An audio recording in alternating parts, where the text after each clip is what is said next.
वो सत्संग वह मार्ग आपको बताएगा जिस पथ पर चल करके आप लोक में तो सत्पुरुषत्व को प्राप्त कर ही सकते हैं, परलोक भी आपका सुरक्षित हो जाएगा। इसलिए सत्संग की आवश्यकता। और इस दृष्टि में सत्संगस्य विवेकस्य निर्मलं नयनद्वयम् यस्य नास्ति नरासुवह्ना कथं न स्यादमागया। दो ही तो आंख है। पहली आंख क्या है? सत्संग। और दूसरी आंख क्या है? विवेक। यही हाथ अच्छा भी काम करता है और यही हाथ बुरा भी काम करता है। अब प्रश्न उठा कि करवाने वाला कौन है? क्या हाथ अच्छा कर रहा है? क्या हाथ बुरा कर रहा है? क्या आंख अच्छा देख रही है कि आंख बुरा देख रही है? आंख नहीं देख रही। इस आंख को, इस हाथ को, इन इंद्रियों को क्रियाशील करने वाला कोई और है, जीव भी नहीं है। जीव डायरेक्ट इंद्रियों को क्रियाशील कर ही नहीं सकता है। जीव सीधा इंद्रियों से चाहे कोई काम कर ले तो नहीं कर पाएगा। जीव माध्यम बनाता है। मन, बुद्धि, इनके माध्यम से जीव कार्य करता है। जीव के कार्य करने का माध्यम क्या है? विचार। विचार के माध्यम से जीव कार्य करता है। अब यही इंद्रियां तो समान है, लेकिन मन भी जब इंद्रियों को चलाता है तब वो मन की प्रवृत्ति कुछ और है। सबके अंदर मन बैठा है। अब कैसे पता चलेगा मन चला रहा है? जब ये मन कहे कि चलो घर चलते हैं, सत्संग तो फिर सुन लेंगे, तो ये समझ लीजिए भाव किसका है? कि मन का भाव। मन कभी भी आपको सत्संग नहीं सुनने देगा। मन कभी भी अच्छा काम करने नहीं देगा। फलाना सामान रखा है, किसी का चुरा लो, ये मन कहेगा। अगर ये भाव आ रहा है तो ये किसका भाव है? मन का। मन जब हावी होगा तो हमेशा क्या? अनिष्ट कराता है। सुकर्म भी नहीं कराता है मन। सत्कर्म को छोड़ दीजिए, हमेशा गलत कराएगा। आपकी इंद्रियों से जो भी कार्य हो रहा है गलत। इंद्रियां तो समान है। यही आंख अच्छा भी देखती है, आंख बुरा भी देखती है, लेकिन ये बुरा दिखाने वाला मन है, अच्छी दिखाने वाली बुद्धि। जब मन इंद्रियों पर हावी होगा, जैसे उदाहरण, मान लीजिए कोई अच्छी वस्तु है, आपकी आंख उस पर गई, आपकी दृष्टि उस वस्तु पर गई, तो आपके अंदर दो प्रकार के भाव उत्पन्न हो। एक हुआ कि इसको ले लिया जाए, तो अगर सज्जन प्रकृति की आंख है तो एक और दूसरी धारणा आपके अंदर बनेगी, नहीं ये गलत बात है, लेना नहीं चाहिए। अगर ज्यादा मन हावी है तो फिर विचार नहीं करेंगे, आप उसको चुरा ही देंगे किसी तरीके से। लेकिन वो द्वंदात्मक स्थिति आपके अंदर उत्पन्न हुई, दूसरे ने कहा नहीं गलत बात है, ये बुद्धि की बात है। ये बुद्धि ला रही है आपके अंदर भाव कि नहीं ये गलत है, चोरी नहीं करना चाहिए, या दूसरे के वस्तु को बिना उसके पूछे नहीं लेना चाहिए। ये भाव किसका है? बुद्धि का।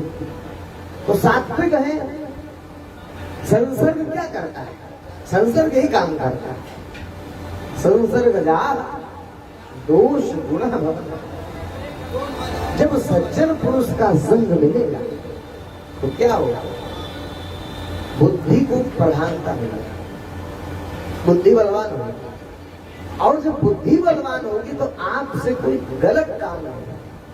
झूठ, फरेब, चोरी, बेईमानी, छल, कपट इत्यादि कार्य इन इंद्रियों से नहीं होगा। ये इंद्रियां पराधीन है, स्वाधीन नहीं है। इंद्रियां कुछ नहीं करती, इसको करवाने वाले बैठे हैं। अब यही ज्ञान निर्णय करता है कि इन इंद्रियों को क्रियाशील हम किस प्रकार करें। एतत् ज्ञान नहीं तो ज्ञान, ज्ञान का व्यवहारिक रूप यही है। एक ज्ञान है सिद्धांत और एक है इसका व्यवहार, कि उस ज्ञान की समझ से हम अपनी इंद्रियों को किस प्रकार ले चलना है, चाहे हम धर्म क्षेत्र में हो अथवा हम कर्म क्षेत्र में। इसका जो निर्धारण करता है ज्ञान है। ज्ञान नहीं है तो जो भाव आएगा आप कभी विचार ही नहीं कर पाएंगे किसके द्वारा उत्पन्न हुआ है भाव, और वो कार्य आप कर डालेंगे, चाहे गलत हो चाहे सही हो, इसका निर्णय आप नहीं कर सकते। तो हमको मन प्रधान जीवन नहीं जीना। मन शैतान का प्रतिनिधित्व करता है शरीर में, शैतान का प्रतिनिधित्व मन करता है, इसलिए मन कभी आपसे अच्छा करवा नहीं सकता। उसका स्वभाव ही है गलत कराना, और ऐसा कोई व्यक्ति भी इसके अंदर नकारात्मक भाव न पैदा होता, सबके अंदर होता है। लेकिन अहमित्यन्यथा बुद्धि प्रमत्सदादुरी उत्सर्पति रजो घोरम ततो वही कार्यक्रम मान। इतना भी विद्वान विक्षिप्त ही पुना, जो विद्वान पुरुष हैं, जो ज्ञानी जन हैं, उनके भी चित्त को ये रजोगुण और तमोगुण के वेग हिला देते हैं। लेकिन क्योंकि उन सज्जनों की दृष्टि में ये दोष दिखाई देता है, ये गलत है ये सही है, तो क्योंकि विवेक जागृत है, इसलिए वो अपनी इंद्रियों को बहुत ही सहजता से उसको समेट लेते हैं, गलत नहीं होने देते हैं। ये कौन बताएगा ये सत्संग, कि ज्ञान करेगा। अगर बिना ज्ञान के आप इस संसार में जीवन जी रहे हैं तो फिर आप निश्चित सही जीवन नहीं जी सकते, इंद्रियां मनमाना विचरण करेंगे। तो इसलिए हमें सत्संग की आवश्यकता है। बिनु सत्संग विवेक न होई, बिनु सत् विवेक न होई, बिनु सत्संग विवेक न होई, बिनु सत्संग विवेक न होई, राम कृपा बिना सुलभ न सोई, राम कृपा बिना सुलभ न सोई।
श्री सद्गुरुदेव जी महाराज की।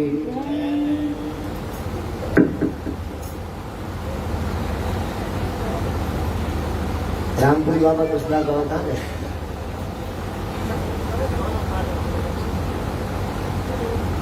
केदार जी का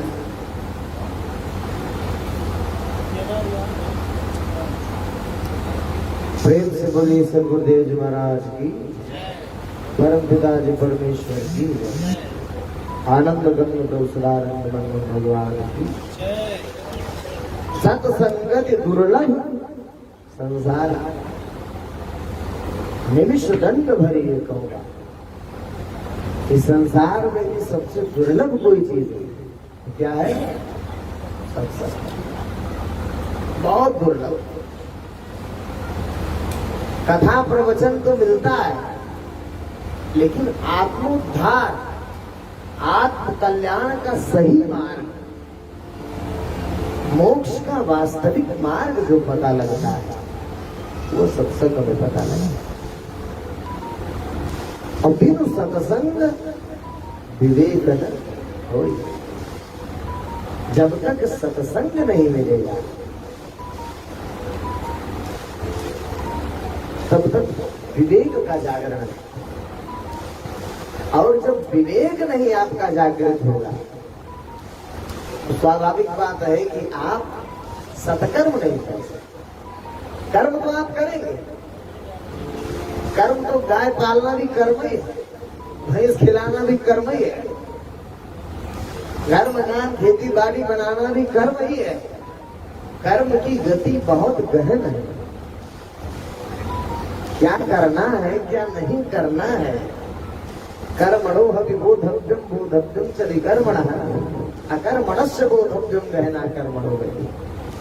भगवान कृष्ण ने कहा कि कर्म के रहस्य को समझना अर्जुन साधारण बुद्धि की बात नहीं है। क्या कर्म, कौन सा कर्म करना चाहिए? संसार में आए हैं, कहते गीता में लिखा है कर्म करो फल की चिंता ना करो, तो हम तो कर्म कर रहे हैं।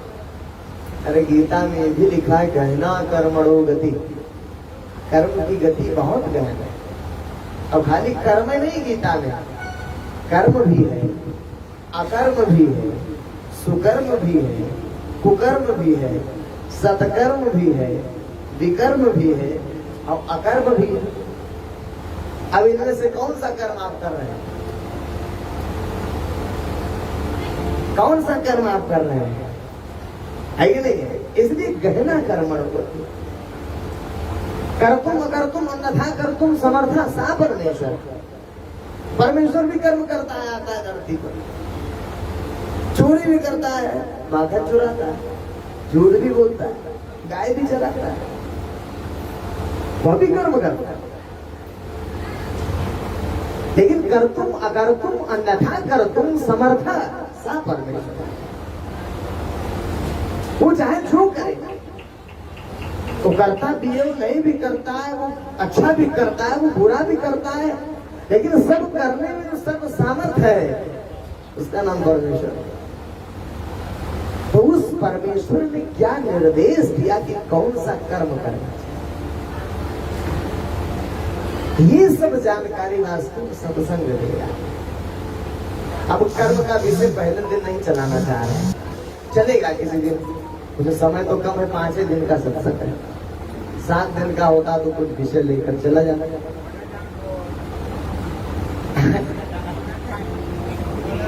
क्या कह रहे हैं?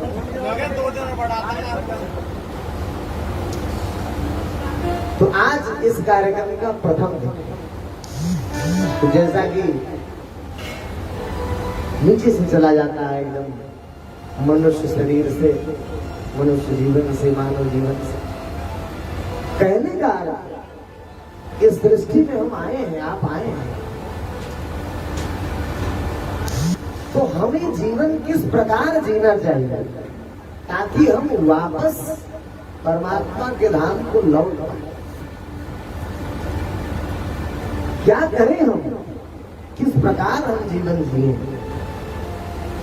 यही तो धर्म सिखाता है, यही तो सत्संग बताता है। इसलिए तो सत्संग की आवश्यकता है, क्योंकि काम तो सब लोग कर रहे हैं, ऐसा नहीं कोई कर्म नहीं कर रहा है।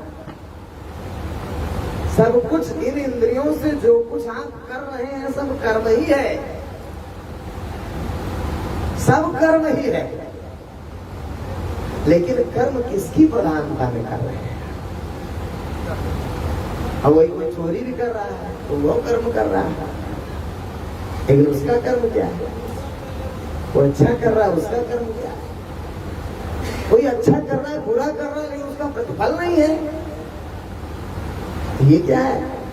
तो कर्म का रहस्य अंतिम दिन समझाया जाएगा, 5वें दिन या 7वें दिन कर्म का वास्तव में रहस्य क्या है।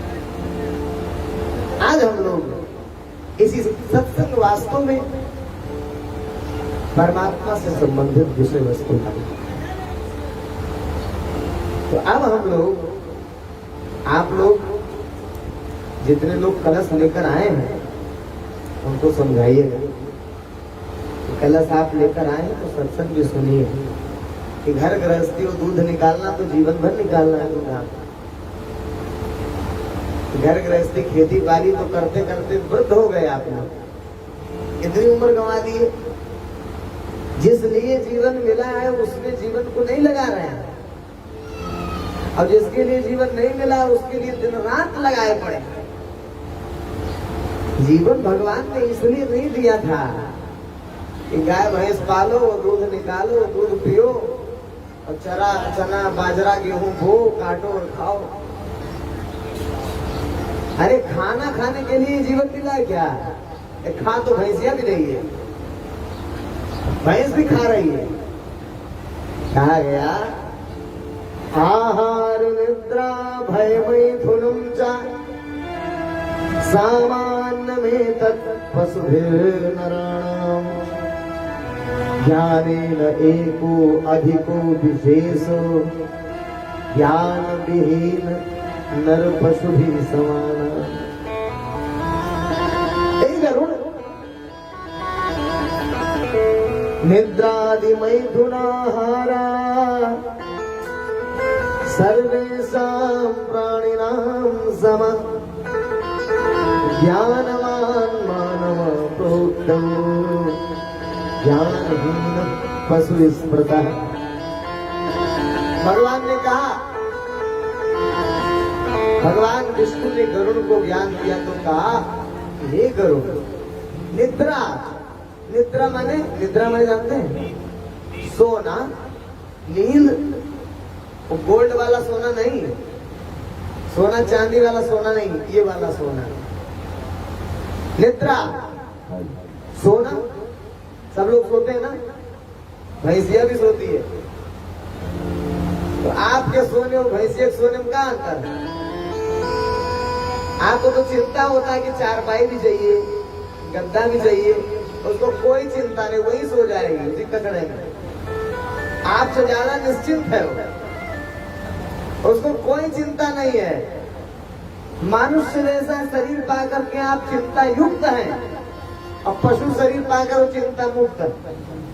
जबकि आपके पास विवेक है, उसके पास विवेक भी नहीं। निद्रा निद्रादि मैथुनाहारा। अब आहार खाना आप भी खा रहे हैं, वो भी खा रही है। आपका आहार रोटी है, उसका आहार चारा है। और आप लोग भी बाल बच्चे पैदा करते, वो भी बाल बच्चे पैदा करती है। आपके अंदर भी भय है, डर, उसके अंदर भी डर। अभी डंडा लेके जाओ, भाग जाएगी। आपको भी मृत्यु से डर है नहीं? निद्रादि मैथुनाहारा सर्वेषां प्राणिनां समान। सभी प्राणियों में ये समान है। चाहे जो जीव उठा लो, ये चार वो करता ही है। खाता भी है, सोता भी है, बाल बच्चे भी पैदा करता है और मौत का भय भी उसके अंदर।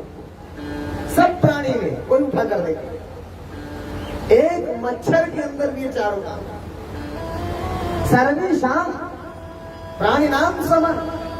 सभी प्राणियों में समान रूप से। भाई जब समान है तो फिर आप में और उसमें क्या अंतर है? जो वो कर रहे हो आप कर रहे हो,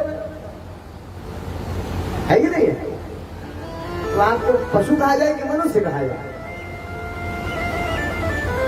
तुलसीदास जी ने कहा कि जो ये चार काम करता है वो मनुष्य नहीं हो सकता। मात्र यही चार काम जो कर रहा है, जो मात्र यही चार काम करने में लगा है, वो मनुष्य नहीं है। तो क्या है? हर सूकर स्वानी भले जड़ता बस जे न कहे कछुए। हर सूकर स्वानी भले जड़ता बस जे न कहे कछुए। तुलसी रे राम सुने नहीं तो सही बस मोक्ष विशाल तुलसी रे राम सुने नहीं तो सही बस मोक्ष विशाल। जननी कट भार मोई दस मान। जननी कट भार मोई दस मान। जननी कट भार मोई दस मान। जननी कट भार मोई दस मान। भई की न बाध गई की न सोए। भई की न बाध गई जय जाए जीवन जानकी नाथ। राज सो जीवन जानकी नाथ। ये जग में जय जाए जीवन जानकी नाथ। ये जग में सूकर स्वामी भले जड़ता बस जे न कहे कछुए। स्वामी भले जड़ता बस जे न कहे कछुए। जड़ता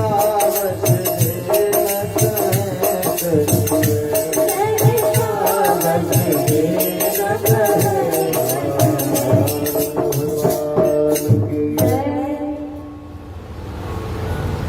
तुलसीदास जी कह रहे हैं कि भाई मनुष्य जैसी शरीर को प्राप्त करके भी जब यही चार काम करना है तो भाई तुमसे अच्छे तो पशु।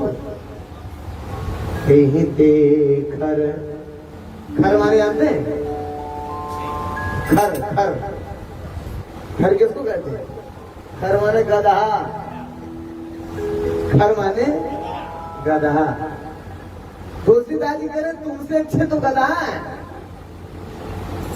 कहीं देखकर सूकर स्वान भले, स्वान कुत्ता है वो अच्छा है, सूअर भी अच्छा ही है। जड़ता बस जे न कहे कछुए, क्योंकि वो तो बेचारे बोल नहीं पा रहे।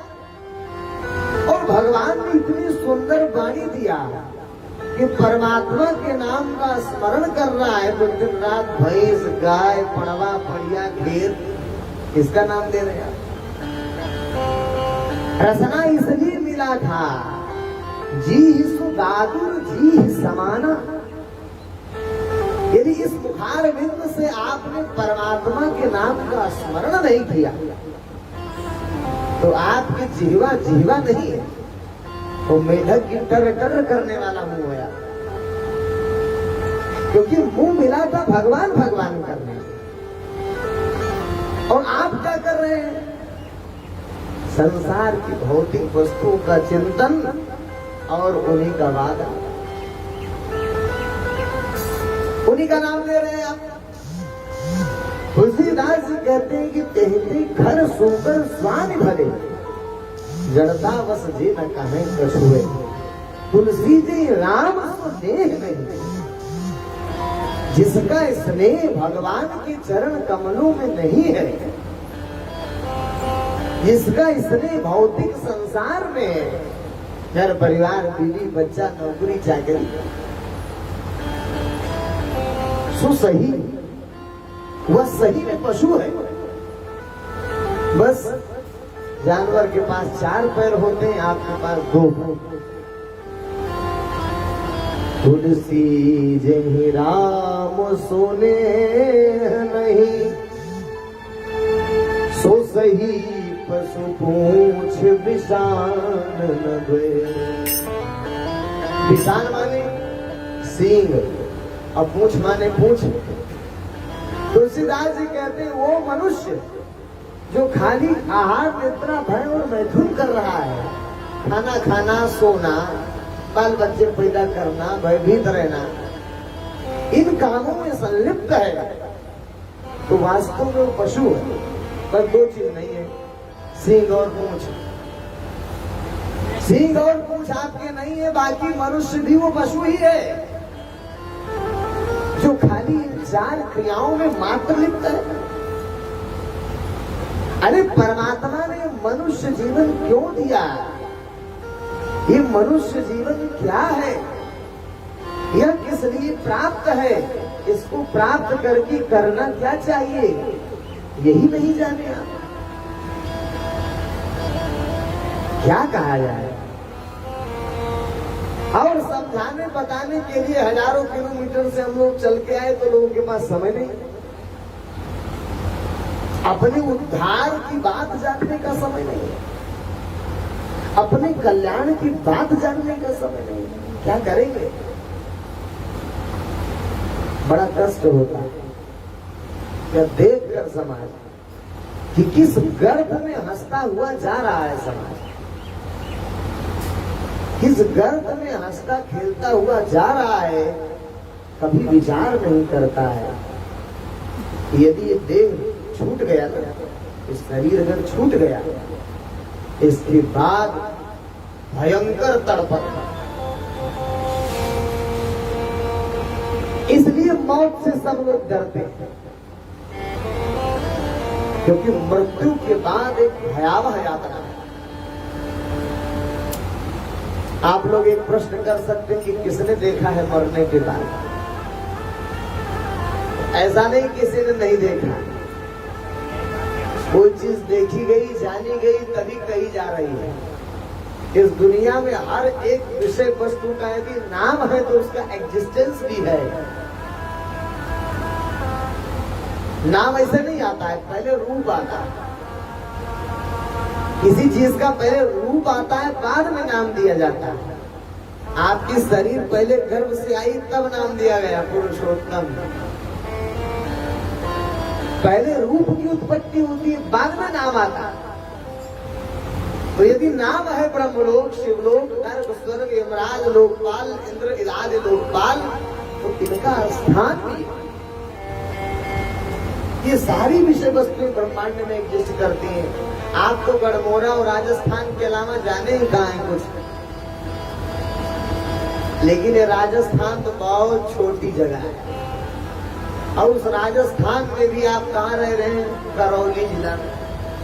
उसका भी इतना बड़ा गांव है गढ़मोरा का, छोटा सा पहाड़, उसमें आप रह रहे हैं। लेकिन ये दुनिया इतनी बड़ी नहीं है। जैसे कुएं का जो मेढक होता है,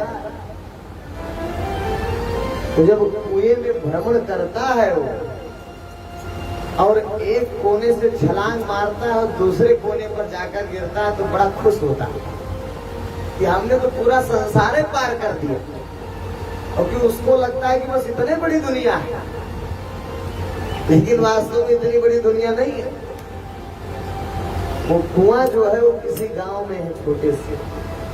और ऐसे ऐसे कितने गांव का एक जिला होगा, ऐसे ऐसे कितने जिला का एक प्रदेश होगा, ऐसे ऐसे कितने प्रदेश एक देश भारत में है, और ऐसे ऐसे कितने कितने देश इस धरती पर हैं, और ऐसी कितनी धरतियां, कितनी कितनी धरतियां एक आपकी इस गैलेक्सी में, और ऐसे ऐसी कितनी सारी गैलेक्सीज, आकाश गंगाएं, 10,000 करोड़ आकाश गंगाएं इस ब्रह्मांड में, और ऐसे ऐसे असंख्य ब्रह्मांड परमात्मा के पास। अब अपनी औकात देख लीजिए आप। जीरो, अरे जीरो भी नहीं है, जीरो तो कुछ है, माइनस में भी कितना जीरो लगेगा, काफी भर जाएगी। अरे राजस्थान का ही नक्शा लिया जाए तो गढ़मेरा बिंदु में आएगा, एक बिंदु, और आपका घर आएगा ही। भारत के नक्शे में तो राजस्थान बिंदु बराबर आएगा, छोटा सा। अब कोई धरती नक्शा ले लिया तो राजस्थान में गायब हो जाएगा, पूरा भारत ही बिंदु रूप में आएगा, छोटा सा, है जाएगी नहीं। और जब ब्रह्मांड का नक्शा लेंगे तो धरती गोल हो जाएगी। सोचिए क्या अस्तित्व है आपका। हम आप जहां बैठे हैं, और छोटे से गढ़मोरा गांव में आकर अगर हम ये कहें, अरे मरने के बाद क्या होता है, कुछ नहीं है नरक, कुछ नहीं है स्वर्ग, तो ये हमारी जाहिलता और मूढ़ता प्रदर्शित करता है। आप जाने नहीं उसे, आप जानते नहीं हो उसे, आप तो अपने जीवन को नहीं जान पाए, ये मनुष्य शरीर को नहीं जान पाए। जाने, अगर जाने तो बताओ, ये बोलने वाला कौन है, कौन बोल रहा है, और जो बोल रहा है उसको कभी देखे आप? बोलने वाला कौन है? ये मुंह बोल रहा है क्या? अरे मुंह तो मुर्दे के पास भी बोलता है, मुर्दा बोलता है? नहीं बोलता। क्यों? क्योंकि मुंह बोले नहीं रहा। अगर मुंह बोलता तो मुर्दा भी बोलता, अगर आंखें देखती तो मुर्दा भी देखता, क्योंकि उसके पास भी आंख है। अगर कान ही सुनता तो मुर्दा भी सुनता, क्योंकि उसके पास भी कान है। लेकिन सारी इंद्रियों के रहते हुए भी मुर्दा के अंदर कोई एक्शन नहीं। क्यों? क्योंकि बोलने वाला जो था वो निकल गया। तो क्या है जो निकल गया? कभी देखे? नहीं देखे, नहीं जाने। जब अपने आप को नहीं जान पाए आप, तो ब्रह्मांड का निर्णय देंगे आप? बताइए। आप एक सामने आपके दादाजी चले गए, आप एक सामने आपके परदादा चले गए, आपके गांव में हजारों लोग मर गए, तो वो क्या ऐसा था जो शरीर में बैठा था तो बोल रहा था? अब वो नहीं रहा तो मुंह ने बोलना बंद कर दिया, कान ने सुनना बंद कर दिया, आंख ने देखना बंद कर दिया। अब उसको आप काट डालो तो भी नहीं चिल्लाएगा, लेकिन अभी मारो तो दर्द होगा। तो ये दर्द की अनुभूति करने वाला कौन है? कि कष्ट की अनुभूति करने वाला कौन है? अभी आपके सामने कोई गाली देने लगे तो आप तुरंत प्रतिक्रिया करेंगे, मार भी देंगे उसे। इन मुर्दे को खूब गाली सुनाओ। तो ये सुनने वाला कौन था? ये प्रतिक्रिया करने वाला कौन था? जाने? नहीं जाने। इसीलिए सत्संग की जरूरत है। जब आप अपने जीवन को नहीं जान पाए, इस मनुष्य शरीर को नहीं समझ पाए अभी तक, तो ब्रह्मांड को क्या समझेंगे? सृष्टि, इसीलिए सत्संग की जरूरत है। क्योंकि जब सत्संग मिलेगा तो आपके अंदर विवेक जागृत होगा, और विवेक जागृत होगा तब परमात्मा को खोजने की इच्छा होगी, जानने की इच्छा होगी। और जब परमात्मा जानने चलेंगे ना तो सब जान जाएगा। परमात्मा को जब जानने चलेंगे, मोक्ष के मार्ग में जब जानने चलेंगे उसको, तो सब कुछ जान जाएंगे। इसलिए आपको जानना है। भगवान ने हमको, आपको ये मनुष्य का जीवन ही इसीलिए दिया, इसीलिए दिया था। खाने पीने सोने के लिए नहीं दिया था।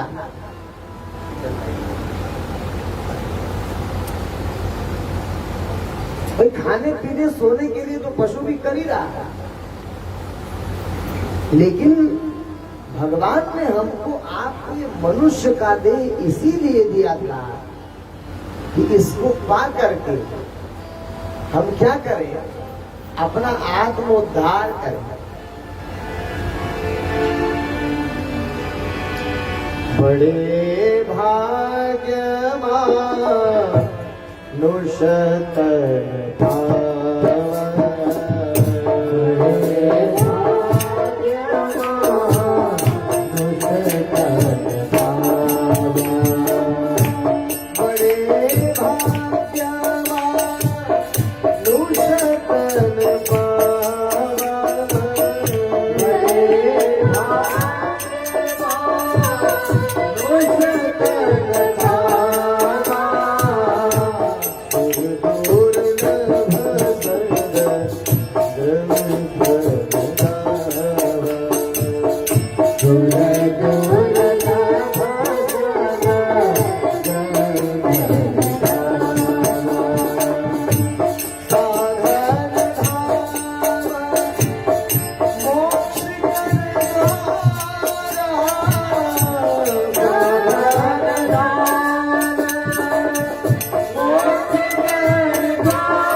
फिरत बदलेते नहीं करते दारी परस मणि रे करते दारी परस मणि रे हो करते दारी परस मणि रे। बाबा बिहारी लाल की जय।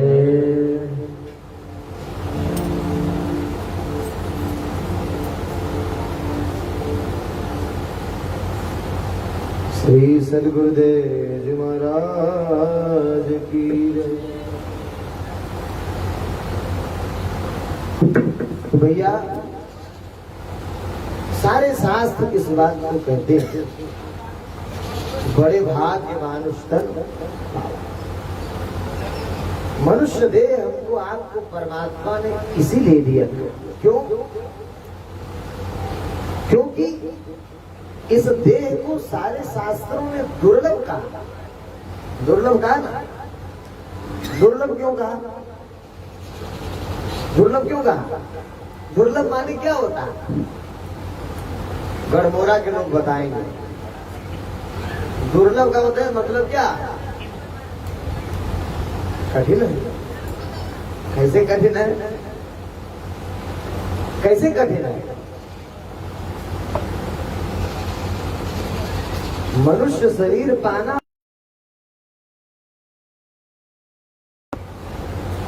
तो दुर्लभ ऐसे है कि जैसे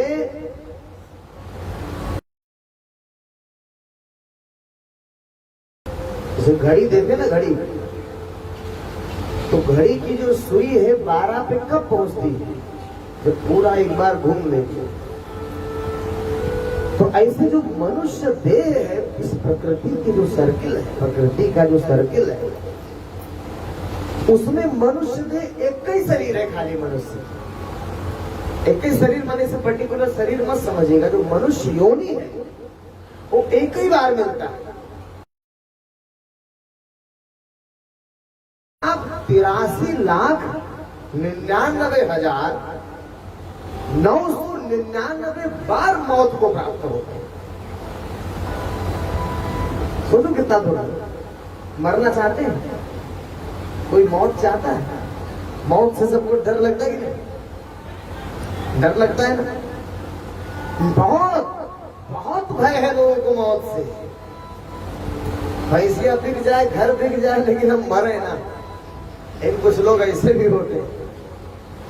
एक होते हैं कंजूस, एक होते हैं मक्खी चूस। चमड़ी जाए पर दमड़ी न जाए। कि किसी की चाय में गिर गई मक्खी। 3 आदमी थे, तो एक ने मक्खी देखा तो चाय नहीं पिया, रख दिया उठा के। एक ने कहा चाय कैसे फेंक दे, कंजूस था, तो अंगुली से मक्खी को निकाला, ऐसे बाहर फेंक के चाय पी लिया। तो उसको कहा गया कंजूस। अब एक तो उसको चूस कर तब फेंका, तो उसका नाम पड़ गया मक्खी चूस। तो दुनिया में बहुत प्रकार के उदाहरण हैं। सारे उदाहरण आपको मिल जाएंगे। सब उदाहरण है संसार में। तो ऐसा नहीं, बहुत लोग ऐसे भी कि चमड़ी चली जाए पर दमड़ी न जाए, शरीर भले छिन्न भिन्न हो जाए लेकिन पैसा एक कौड़ी नहीं देंगे, ऐसे भी लोग। लेकिन मृत्यु एक ऐसा है कि सारी संपत्ति चली जाए लेकिन मौत नहीं चाहिए। बीमार होता है तो कितना पैसा लगा देगा, ऐसे नहीं लगाएगा पैसा। बीमार होगा तो लगा देगा। क्यों? क्योंकि वो मरना नहीं चाहता। और नहीं करो बात।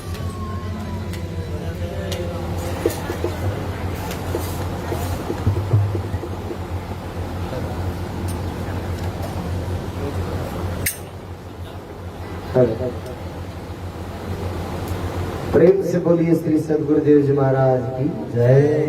परम पिता जी परमेश्वर की जय। आनंद कंद कौशलानंद मनमोहन भगवान जय। तो ये जो मृत्यु का भय जीव के अंदर बैठा है, जानते नहीं है। उस चीज से हमको भय नहीं लगता। जैसे बच्चा है, उसको कहीं भी लिटा दो, कोई डर नहीं लगेगा उसको। लेकिन आपको कहा जाए कि अभी गड़मोरा रात को चले जाइए 2 बजे 1 बजे, तो आपको भय लगेगा। क्यों? क्योंकि आप जान चुके कि भूत प्रेत ये होते हैं, सुन चुके है कि नहीं? तो भय लगता है। अच्छा, मौत जो है, मौत से क्यों भय लगता है? चलो आप तो मनुष्य हैं, ये पशु भी डर रहा है मृत्यु से। इसका मतलब क्या है? इसका मतलब है कि ये मृत्यु को जान चुका है, मृत्यु से गुजर चुका है, इसलिए मृत्यु का भय इसके अंदर व्याप्त है। आपके अंदर भी व्याप्त है मृत्यु का भय। और ऐसी दूसरा मृत्यु से एक बार 84 लाख बार जब जीव मरता है उतना ही जन्मता है। और जन्मत मरता दुसाह दुख होई। थोड़ा बुरा नहीं होता, दुसाह दुख है। यातना भी दुसाह है। तो ऐसे दुसाह यातना को झेल कितनी बार झेले? 84 लाख बार, तब जाके मनुष्य देह मिला। इसलिए दुर्लभ है। ये दुर्लभ इसीलिए है क्योंकि एक बार नहीं मरे हो, कितना भोगने के बाद आज ये तन मिला। लेकिन राजस्थान वाले हुक्का गुड़गुड़ाने में खत्म कर दे रहे हैं,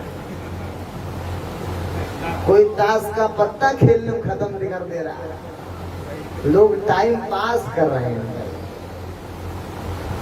बड़ा आश्चर्य लगता है देखकर कि जिस जीवन को बड़े बड़े ऋषि महर्षि गण, क्या देव वर्ग के देवतागण भी तरसते हैं, यह मनुष्य जीवन हमको प्राप्त हो जाए। और ऐसा जीवन आपको मिल गया तो आप कोई कीमत ही नहीं समझते। 83,99,999 बार जन्म लिए और मरे, उसके बाद ये मनुष्य तन मिला। अच्छा, क्यों मिला? फिर मिला क्यों?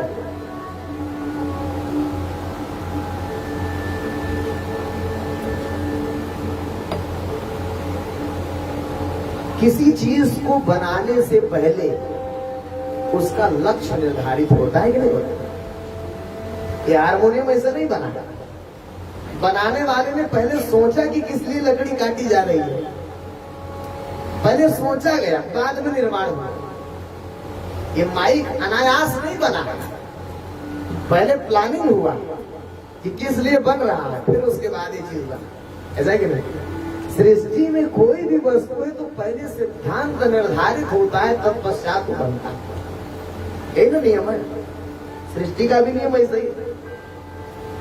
ये शरीर भी इसीलिए पहले इसका लक्ष्य निर्धारित हुआ कि किस लिए देह मिल रहा है, बन रहा, बनाया जा रहा है, तब ये बना है। हर चीज पहले निर्धारित होती है ना, ये किस लिए भाई किया जा रहा है, तो इसलिए किया जा रहा है। तो मनुष्य का जो जीवन है, मनुष्य का जो शरीर है, जिसने बनाया इस शरीर को, तो उसने पहले इसका लक्ष्य निर्धारित कर दिया कि किस लिए बनाई जा रही है। तो किस लिए बनाया था? हुक्का उड़ाने के लिए? किस लिए बनाया? पीछे बैठे लोग बताएं किस लिए इसको डिजाइन किया गया, इस आकृति को।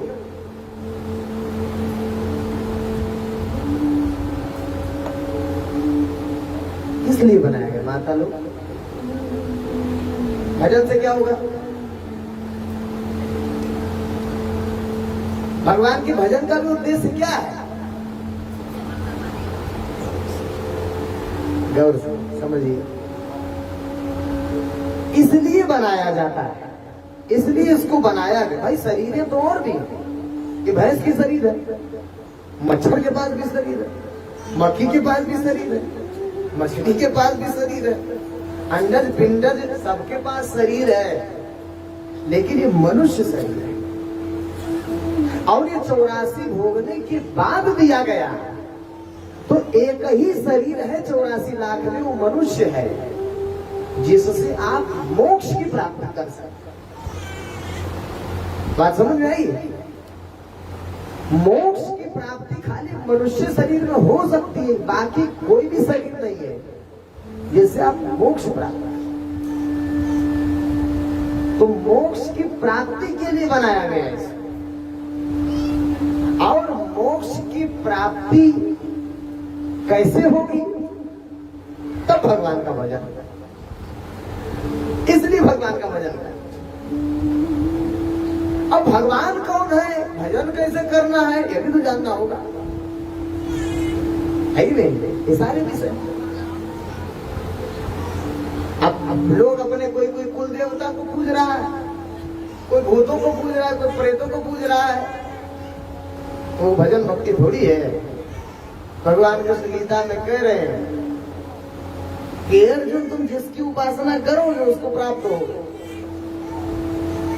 यदि मेरी उपासना छोड़कर तुम किसी अन्य की उपासना करते हो, ये कौन कह रहा है? भगवान कृष्ण गीता में, यांत देवव्रता देवान पितृयांत पितृव्रता भूतान यांत भूतेज्या यांत मत्याजिनंगे। तुम देवताओं को भजोगे तो देवलोक को प्राप्त हो जाओगे, लेकिन देवलोक वाले खुद सुरक्षित नहीं, तुमको कहाँ रख पाएंगे? वो भी एक दिन भेज देंगे तुमको अमृत लोक। तो मनुष्य देह जो हमको आपको प्राप्त है, वो मोक्ष की प्राप्ति के लिए। लेकिन हम मोक्ष के मार्ग को न जानकर हम संपूर्ण जीवन को भोग में लगे। किसमें लगाए हैं? भोग। खाना कमाना, नौकरी चाकरी, बिजनेस, व्यापार, और आप समझ बैठे कि यही जीवन है। बहुत बड़े भूल के शिकार है। ये जीवन नहीं है। तुलसीदास जी कहते रहे, कहते खर सुनकर स्वामी बने। भोगे भोगना था तो पशु बन जाते, वो भी तो खा रहा है, वो भी भोग रहा है। तो मनुष्य देह हमको आपको इसीलिए मिला कि एक ही शरीर है जो मोक्ष प्राप्त कर सकते हो मनुष्य। अब अगर इसमें आप नहीं प्राप्त कर पाए, फिर उसी 84 में ये नियम है। जैसे घड़ी की सुई 12 से नीचे गिरेगी तो पूरा घूमने के बाद ही 12 पहुंचेगी, और ये क्रम तब तक चलता रहेगा जब तक घड़ी का सेल न खत्म हो जाए। तो ऐसे इस ब्रह्मांड की जो आयु है वो 100 वर्ष है, और एक एक वर्ष बहुत विशालकाय है। ब्रह्मा जी की जो आयु है वो एक ब्रह्मांड की आयु है। और ब्रह्मा जी का एक दिन 8 अरब 64 करोड़ वर्ष का होता है। हम लोगों का जब 100 साल हो ना, तो ऐसे जब 8 अरब 64 करोड़ दिन हमारा आपका बीत जाएगा, तब ब्रह्मांड का एक दिन होगा। और इस दिन के हिसाब से ब्रह्मांड का 100 वर्ष का आयु है।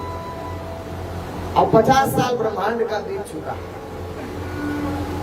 51वां साल चल रहा है।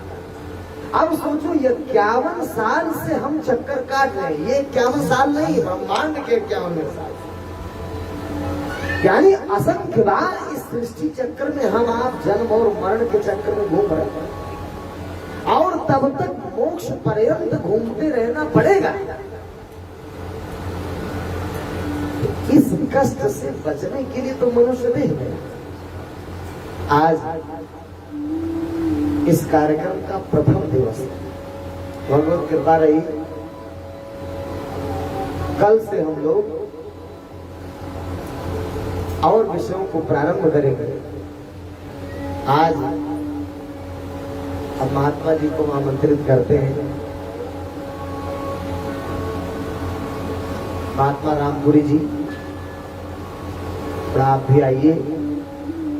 और समय क्या हुआ? 1 घंटे आप ही भगवत चर्चा कीजिए, एक भजन सुना देते और उसके बाद आरती होगा, प्रसाद होगा, तत्पश्चात आप लोग जाएंगे। लेकिन कल समय से आना। गढ़मोरा के कितने लोग हाथ खड़ा कीजिए? कौन कौन गढ़मोरा से आया? 1 2 3। आप नहीं आए? धोती वाले भैया कहां से आया?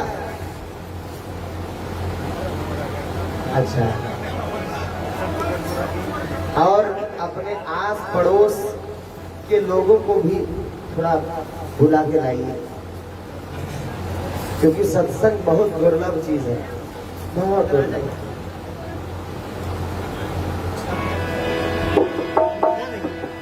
मनुष्य देह अब न बनी तो फिर न बनेगी। यदि इस मनुष्य के जन्म में आप अपना कल्याण नहीं कर पाए तो नर्तन बार बार अब न बने तो फिर न बनेगी। नर्तन बार बार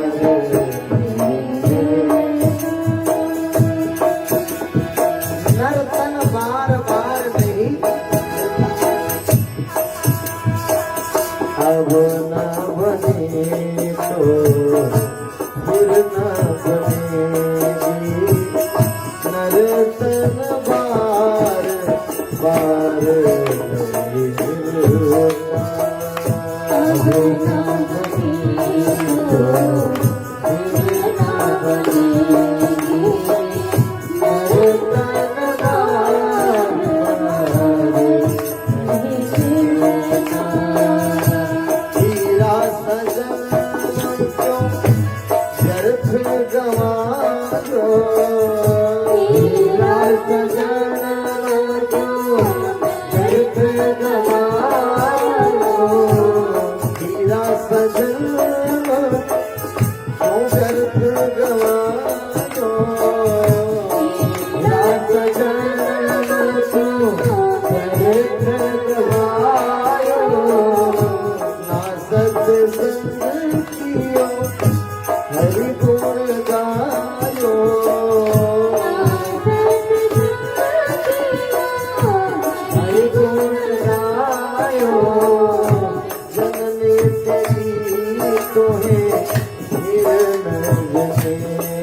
माटी में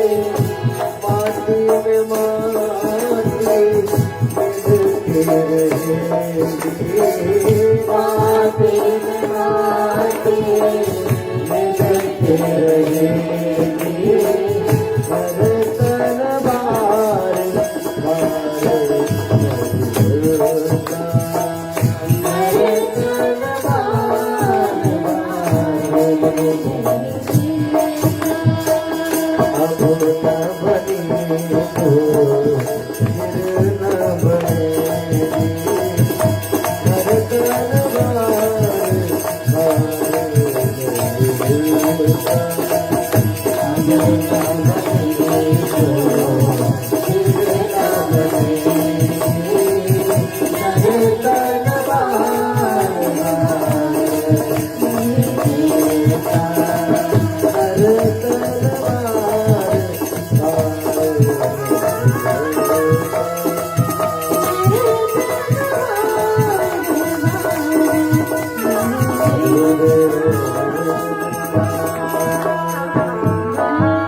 वृंदावन भाग्य बिहारी लाल की रमापति रामचंद्र भगवान की जय।